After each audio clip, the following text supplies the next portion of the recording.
ଝିଙ୍କିରିଆ ତେନ୍ତୁଳିବାଟି ଠାରୁ ପୁଣି ଟ୍ରାନ୍ସଫର୍ମର ଚୋରି, ପୋଲିସ ସାଜିଛି ନୀରବ ଦ୍ରଷ୍ଟା।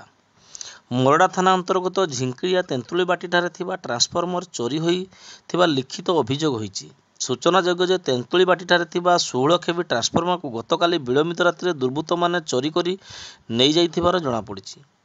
ତେବେ ଦୁର୍ବୃତ୍ତମାନେ ଟ୍ରାନ୍ସଫର୍ମର ଭିତରେ ଥିବା ତାର କଏଲକୁ ଚୋରି କରି ନେଇଛନ୍ତି। ଖବର ପାଇ ମୋରଡ଼ା କନିଷ୍ଠ ଯନ୍ତ୍ରୀ ମୃତ୍ୟୁଞ୍ଜୟ ପାଣିଗ୍ରାହୀ ପହଞ୍ଚି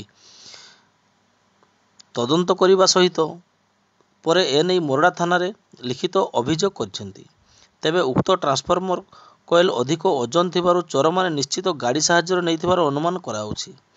ଅପରପକ୍ଷରେ 2ରୁ 3 ମାସ ମଧ୍ୟରେ ମୋରଡ଼ା ଥାନା ଅଞ୍ଚଳରେ ବାରମ୍ବାର ଚୋରି ହେଉଥିବା ବେଳେ ପୋଲିସ ଚୋରକୁ ନ ଧରିବାକୁ ନେଇ ପୋଲିସ ଉପରେ ନାନା ପ୍ରଶ୍ନବାଚୀ ସୃଷ୍ଟି ହେଉଥିବାର ଲକ୍ଷ୍ୟ କରାଯାଇଛି।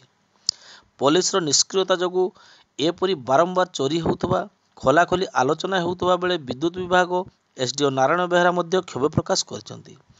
ତେବେ ମେଘ ଅନ୍ଧାର ରାତିରେ ସାପ ବେଙ୍ଗର ଭୟ ଭିତରେ ପିଲା ଛୁଆଙ୍କୁ ନେଇ ରାତି ବିତାଇବା କେତେ କଷ୍ଟଦାୟକ ସେ କଥା ଦାୟିତ୍ୱ ଥିବା ଅଧିକାରୀମାନେ ଜାଣିବେ କେମିତି ବୋଲି କ୍ଷୋଭର ସହ କହିଛନ୍ତି ସ୍ଥାନୀୟ ଲୋକମାନେ।